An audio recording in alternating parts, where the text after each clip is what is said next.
Hi అండి. ముందుగా video చూసే ముందు ఒక లైక్, అలాగే మీ ఫస్ట్ టైం నా వీడియో చూసినట్టు ఒక సబ్స్క్రైబ్ అయితే చేయడం అయితే మర్చిపోకండి. సో మేమేంటంటే ఈరోజు సండే, అందులో ఫ్రెండ్షిప్ డే అవ్వడం వల్ల మేము ఫ్రెండ్స్తో కలిసి బొక్కలగుట్ట గాంధారి మైసమ్మకి అయితే ప్లాన్ చేసినాం. సో ఇదేంటంటే శ్రీరాంపూర్ దగ్గర కొత్తగా బైపాస్ చేసిన రింగ్ రోడ్ నుంచి స్ట్రేట్గా వెళ్తే మనం కరెక్ట్గా గాంధారి మైసమ్మ దగ్గరికి వెళ్తాం. సో మేము ఈ రోడ్ ద్వారా వెళ్తాను. సో వీళ్ళే మా ఫ్రెండ్స్, స్టంట్ చేస్తాడు మా సందన్న. సో ఇక్కడ నుంచి నేరుగా గాంధారి మైసమ్మ దగ్గరికి వెళ్తుంది. సో గాంధారి మైసమ్మ దగ్గరికి అయితే వచ్చేసాం. సో ఇవాళ ఆదివారం కదా, ఫుల్ జనాలు ఉన్నారు ఇక్కడ. అందులో అమావాస్య అనుకున్నాను అన్నారు, కానీ కాకపోతే కూడా ఇక్కడ ఫుల్ జనాలు అయితే ఉన్నారు. సో ఇది కొంచెం ఫేమస్ టెంపుల్. సో ఇక్కడ ఏంటంటే కొంచెం పిక్నిక్ స్పాట్ లాగా కూడా ఉంటుంది. కూర్చోవడానికి, ఫ్యామిలీతో స్పెండ్ చేయడానికి మాత్రం బెస్ట్ ప్లేస్ అని చెప్పచ్చు. సో ఇది మంచిర్యాల నుంచి బెల్లంపల్లి రూట్లో ఉంటుంది, రోడ్డు పక్కనే ఉంటుంది. సో ఇది ఈరోజు జనాలు మాత్రం వివత్సంగా ఉన్నారు.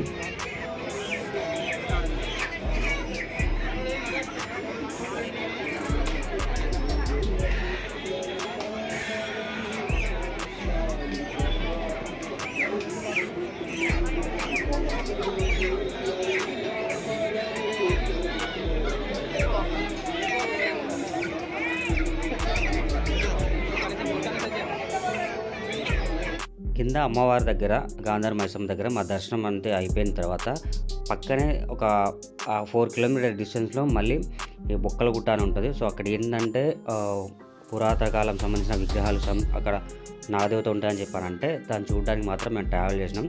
సో బైక్ రూట్ బాగానే ఉంది, రోడ్డు కూడా ఒక డాంబర్ రోడే. సో దూరం పెట్టిన తర్వాత మట్టి రోడ్ అయితే ఎంటర్ అవుతుంది, కానీ సో బైక్ ద్వారా, కార్ ద్వారా కూడా ఈజీగా వెళ్ళిపోవచ్చు. అలాగే మీరు ఇక్కడ నుంచి వెళ్ళిన తర్వాత ఇక్కడికి వచ్చిన తర్వాత కొంతమంది మాకన్నా ముందే జనాలు మాత్రం బాగా మంది ఉన్నారు. ఎందుకంటే ఈరోజు ఫ్రెండ్షిప్ డే కదా. సో అందరూ ఫ్రెండ్షిప్ డే సెలబ్రేట్ చేసుకోవడానికి ఫ్రెండ్స్తో వచ్చారు, అలాగే ఫ్యామిలీతో కూడా వచ్చారు. సో ఇక్కడ గాంధారి మైసమ్మ ఆశీర్వాదంతో అందరూ బాగుండాలి, అందులో మనం ఉండాలి. గుట్టపైకి చెప్పులు విడిచి వెళ్ళాలి. బొక్కలగుట్ట దగ్గర గుట్ట ఎక్కాలంటే ముందుకు వెళ్ళగానే ఫస్ట్ స్టార్టింగ్ మనకి దర్శనం అయితే ఇస్తుంది. సో ఎంట్రెన్స్లోనే ఇట్లా చుట్టూ బండలాగా ఉంటుంది, కింద అరుగులాగా ఉంటుంది, అంటే కూర్చోడానికి ఉంటుంది కదా, మన లైక్ గద్దె అంటాం కదా.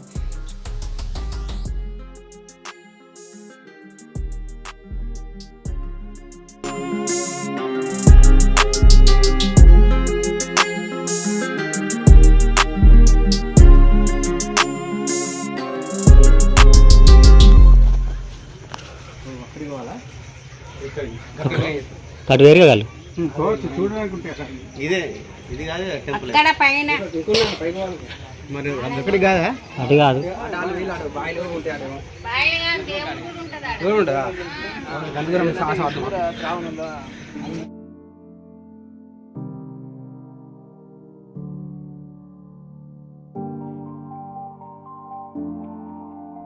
మీరు ఎప్పుడైనా ఇలాంటి ప్రదర్శనలకు వెళ్ళినప్పుడు మీరు ఇలాంటి కట్టడాలు అయితే చూస్తున్నారు. సో బండపైన బండ పేర్చడం, సో ఇలా ఎందుకు పేరుస్తారని ఎవరైనా ఐడియా ఉంటే కామెంట్ సెక్షన్లో కామెంట్ చేయండి. అదేంటో నాకు కూడా సరిగ్గా తెలియదు. అది దాటుకొని కొంచెం ముందుకు వచ్చిన తర్వాత మేము ఫైనల్గా అయితే బొక్కలగుట్ట పైన ఒక దేవుడు అయితే ఉంటాడు, ఆ దేవుడి దగ్గరికి వచ్చేసినాం.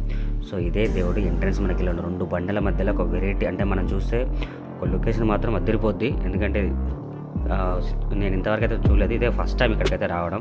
సో మాకన్నా ముందే జనాలు కూడా వచ్చారు. సో ఇది అంత పెద్ద పైకి అయితే ఏముండదు, మనం గుట్ట అనుకుంటాం కానీ చాలా పైకి ఎక్కాలని అనుకుంటాం, కానీ అంత పెద్ద పైకి అయితే ఉండదు.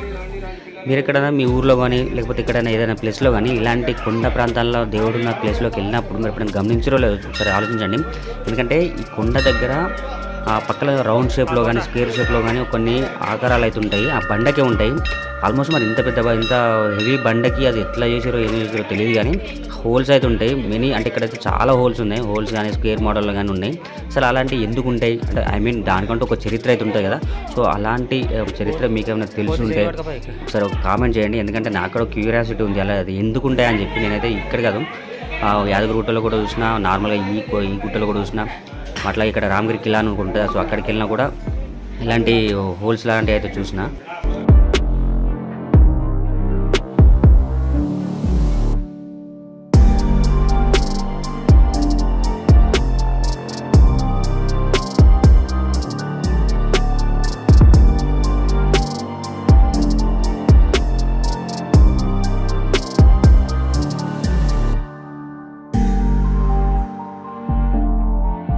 దర్శనం అయిపోయిన తర్వాత కొంచెం ముందుకని నాగలమ్మ గుడి ఉంటుందట పైన కొంచెం ముందుకెళ్తే, అది కూడా పెద్ద దూరమేం కాదంట. సో అది ఎట్లుంటుందట అంటే ఒక బండకే చెక్కి లోపల ఉంటుందట. సో అది ఎట్లుంటుందని చూద్దామని చెప్పి నేను మా ఫ్రెండ్స్ కూడా కొంచెం ముందుకెళ్ళడం జరిగింది. సో ఇక్కడ ఇదే రూట్లో కొంచెం ముందుకెళ్ళాలి.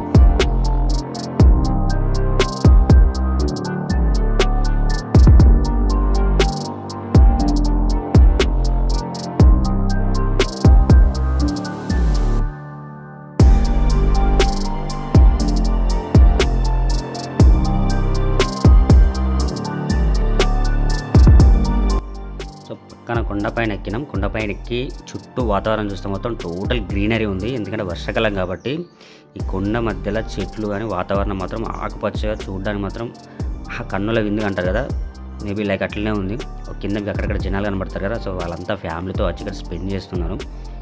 ఇక్కడ చెప్పిన పిక్నిక్ అయితే రావడానికి మొత్తం బెస్ట్ ప్లేస్ అని చెప్పొచ్చు. సో అడవి మధ్యలో ఉన్నట్టు కొండ చుట్టూ ఇందాక మీకు చెప్పినా కదా బండలపైన స్క్వేర్ ఆకారంలో కొన్ని ఉన్నాయని చెప్పి అవి ఇవే. సో వీటి గురించి మీకు తెలిసే చెప్పండి.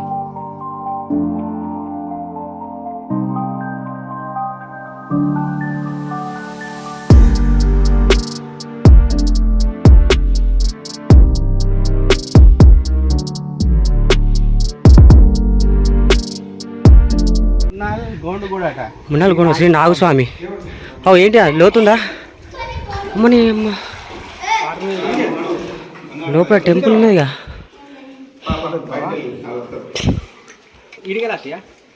ఇంకా పైన ఉంటుంది, పైన బావిలో పైన ఉంటుంది నాగదేవత ఇది. ఇంకా బావిలో ఇంకా పైకి జరగాను టార్చ్ ఆన్ చేయ టార్చ్ ఆన్ టార్చ్ ఆన్ చేయ మెల్లగా మరి కింద చూసుకో. ఇవి బండ్ల కింద నాగులమ్మ గుడి.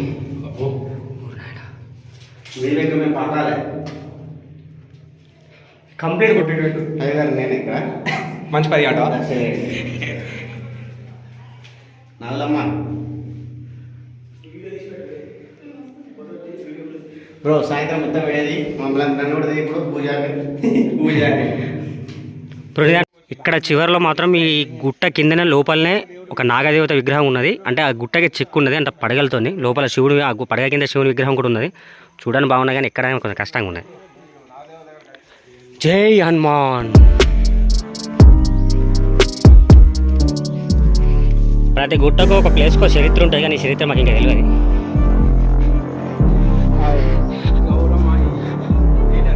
ఇచ్చోడా గౌరవం గేర్పం గేర్జం అని చెప్పి ఒక విలేజ్ పేరు రాసుకున్నాడు. ఇచ్చోడా ఇచ్చోడా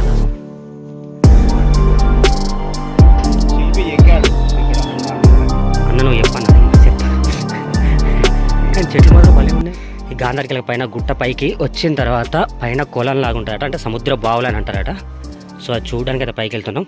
సో ఇక్కడ ఏంటంటే అడుగడుగున గుట్ట అంటే మేము ట్రావెల్ చేస్తుంటే ఆ గుట్టకి చెక్కిన విగ్రహాలు మాత్రం బాగున్నాయి. అంటే ఎప్పుడు ఏ శతాబ్దంలో ఎప్పుడు చెక్కిరో కానీ అన్ని విధాలు. కాకపోతే ఇలా నాకు నచ్చింది ఏంటంటే గుట్ట కిందనే ఒక సొరంగంలాగా ఉండి గుట్టకే ఆనుకొని లోపల నాగదేవత విగ్రహం, దాని కింద శివుని విగ్రహం మాత్రం చూడడానికి చాలా బాగుంది. మీరు ఇప్పుడు వస్తా మాత్రం పైకి వచ్చిన తర్వాత ఆ నాగులమ్మ గుడి చూడడానికి మాత్రం పైకి రండి. ఎందుకంటే అది మన మధ్యలో ఒక టెంపుల్ దగ్గర ఆగిపోతాం. ఇప్పుడు ఇంకా పైకి రావడానికి మాత్రం ఎవరు ట్రై చేయరు. ఒకవేళ మీరు ఎప్పుడైనా వచ్చి ఉంటే మాత్రం ట్రై చేయండి. ఇక్కడ కాలభైరవుడి విగ్రహం ఉన్నది, భైరవుడి స్వామిది.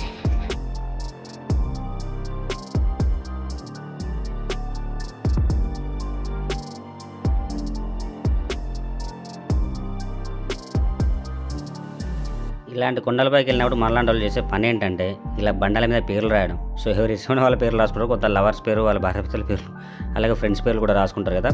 సో మీలాంటి కూడా మీరు పేర్లు ఎక్కడని చెప్పుకుంటే చెప్పండి. అలాగనే ఒక ఫ్యామిలీ వాళ్ళైతే ఆల్రెడీ వచ్చేసి ఉన్నారు ఇక్కడ పైన. ఫ్యామిలీస్ కూడా ఇక్కడ దాకా నడుచుకుంటూ రావడం అయితే జరిగింది. పైనకు వచ్చిన తర్వాత ఫుల్ గాలి, అంటే లొకేషన్ చుట్టూ మొత్తం మంచుల వరకు కనబడుతుంది. సో ఇందాక మీకు చెప్పినా కదా 3 బావులు అని చెప్పి. సో ఇవే ఆ 3 బావులు. పక్కన ఒక ఆంజనేయుని విగ్రహం కూడా ఉన్నది. సో ఇక్కడ ఇదొకటి, ఇది సెకండ్ వన్, ఆ థర్డ్ వన్ ఇది. సో మనం ఇళ్ళల్లో హౌస్లా కట్టుకుంటాం కదా, సో ఆ బండలకి ఎట్లా ఎక్కిరో ఏమో కానీ ఆ టెక్నాలజీ ఉందో ఆ కాలంలో కానీ ఇప్పుడు కొంచెం పాడుపడ్డాడు కనబడుతుంది. ఈ కాలంలో ఎట్లుందంటే మన పురాతన కాలంలో ఎట్లున్నా చూడు, మీరు ఒకసారి ఊహించుకోండి. సో ఇవే ఆ 3 బావులు. అమ్మా సో ఇదండి ఈరోజు బొక్కల గుట్టకు మేము వచ్చిన మా ప్రయాణం. సో సో మీరు ఈ ఫ్రెండ్షిప్ డే మీరు ఎలా సెలబ్రేట్ చేసుకున్నారు, మీ ఫ్రెండ్స్తో ఎలా సెలబ్రేట్ చేసుకున్నారు కామెంట్ సెక్షన్లో కామెంట్ చేయండి.